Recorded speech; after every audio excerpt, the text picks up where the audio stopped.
Let me ask you a question, and don't blink. What if I told you a Bible verse written over 2,000 years ago has just stood up and started walking into 2025? What if I told you that prophecy is no longer waiting on the doorstep of time? It just turned the handle and stepped inside your living room. When Daniel received the vision from God and was told to shut up the words and seal the book, even to the time of the end, many shall run to and fro, and knowledge shall be increased. He was hearing a sentence that would echo through millennia until it slammed into our generation with terrifying accuracy. This is not poetic language, it is prophetic blueprint. The phrase, "many shall run to and fro," was not referring to people jogging in parks or wandering across deserts on camels. This was a vision of a world where planes crisscross the sky like locusts, where people traverse continents in hours, where satellites map the planet in real time, where cars drive themselves and borders mean nothing, because speed has erased the world's slowness. You are not just watching this happen. You are living inside it, and the explosion of movement is only half the verse. The second part says, "and knowledge shall be increased." And if that doesn't send a chill down your spine, you haven't been paying attention. Knowledge has not just increased, it has mutated. Artificial intelligence can now think faster than humans. Algorithms know what you want before you want it. Scientists are editing DNA, creating life inside labs, simulating consciousness, and exploring ways to upload the human mind into machines. We don't just have knowledge, we're drowning in it. And what Daniel saw wasn't just accumulation of facts. It was a flood of information that would shake the moral, spiritual, and cultural foundations of the world. Think about it. There was a time when a man would live his entire life without seeing another country. Now children hold phones that show them war in real time on the other side of the planet. There was a time when one had to visit libraries and search for hours to find one ancient truth. Now a single sentence typed into a search engine can pull up centuries of theology, philosophy, and perversion in less than a second. The human brain cannot even keep up with the rate at which information is doubling. That's right. Knowledge used to double every century, then every 25 years. Now it doubles every few months. We are no longer progressing. We are accelerating. And that's exactly what the verse meant. It is not just about knowledge increasing in quantity. It's increasing in speed, in complexity, and in control. But here's where the warning burns deeper. The verse says that these things will happen when the book is unsealed and the time of the end begins. That means that we are not watching preparation anymore. We are watching fulfillment. The prophetic locks have been broken and the seals have popped. What was hidden to Daniel is now visible to us. What was mysterious to the ancients is becoming terrifyingly real to the modern man. When Daniel heard this, he was overwhelmed. He couldn't comprehend it, and God told him to shut the book. But the book is open now, and it's not in a scholar's hand. It's in your hand. The signs aren't vague. They're screaming. Knowledge has become our idol. Speed has become our God. And prophecy is no longer waiting to be fulfilled. It's walking among us, unfolding like a scroll before the eyes of a sleeping church and a distracted world. Every invention we praise is another piece of the puzzle forming the image that Daniel could not describe. We are moving fast but moving blindly. We are informed but not transformed. We are smart but not wise. We are powerful but spiritually paralyzed. The age Daniel saw is now the air we breathe. And when you understand that this Bible verse is not about some futuristic utopia, but about the terrifying transformation of society that ushers in the final days, you will realize this is not the time for comfort, compromise, or cowardice. This is the time to see the signs and tremble. This is the time to wake up from spiritual coma and realize that when God said knowledge would increase, He wasn't celebrating human achievement. He was warning of a world overloaded with facts but bankrupt of truth. He was warning of a generation that could access everything and still understand nothing. He was warning of the hour when man would build towers of technology but forget the God who gave him breath. And if you can feel what I'm saying, if something in your spirit is stirring, It's because this prophecy isn't just being fulfilled around you. It's being fulfilled through you. You are the generation living on the edge of revelation. You are the generation that Daniel saw in his vision, but couldn't name. You are the ones meant to look at the flood of knowledge and choose the fountain of truth.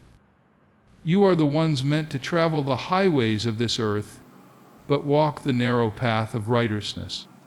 You are the ones meant to use the tools of this age without being enslaved by its idols. You were born for this moment, not to be impressed by fulfillment of prophecy, but to be ignited by it. You were not born to spectate the scroll's opening. You were born to respond. This isn't just history, it's a divine alarm. This isn't just a verse.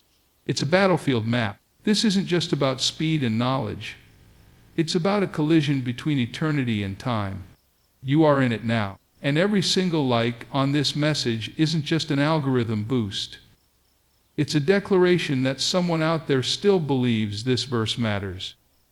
It's a signal to heaven that there are still people who hear the call. It's a warning to darkness that we still read the scroll. And it's a roar to the sleeping souls of a digital generation, wake up, because Daniel's vision has arrived. Would you like me to expand key point 2 next in the same style? 1,000 words, no subheadings, full lines only. You were not born by accident. You were not placed in this generation by randomness or fate. You were born into the final act of God's prophetic timeline because the fire inside you was chosen to withstand the shaking outside you. And while the world spins in confusion and fear, heaven has equipped your spirit with the exact level of boldness, discernment, and anointing needed for this final chapter in history. This moment is not just history unfolding. It is prophecy activated, and you are not merely observing it. You are a living, breathing fulfillment of what was spoken long ago. Because when the Bible said, "In the last days, I will pour out my spirit upon all flesh," God wasn't talking about nameless crowds. He was talking about you, about your voice, your calling, your purpose. And every ounce of fear that's tried to paralyze you was a direct attack against your destiny to rise in the generation Daniel couldn't understand, the generation the prophets wept to see, the generation heaven invested every ounce of divine power into, because the end times would not require comfort Christians. They would require warriors, men and women who don't fold under darkness, but burn in the middle of it. And if you've ever wondered why you feel so heavy, so burdened, so torn between the world and the spirit, it's because you are carrying the weight of divine purpose inside a collapsing world. You are not like them. You are not designed to blend. You are designed to stand. Every trial you faced wasn't meant to break you. It was meant to build the backbone you would need to speak when the world silences truth. Every heartbreak was preparing your heart to carry divine urgency. Every betrayal was a stripping so you would not trust man, but only the voice of God. And now that the hour has come, God is calling you out of the fog of comfort and into the battlefield of awakening. You don't get to sit this one out, because your existence was timed with the final shaking. Your timeline is synchronized with the King's return, and that means the way you live, the way you pray, the way you speak, it all has eternal consequences. You cannot afford to treat your life like it's small when God put something inside you that hell fears.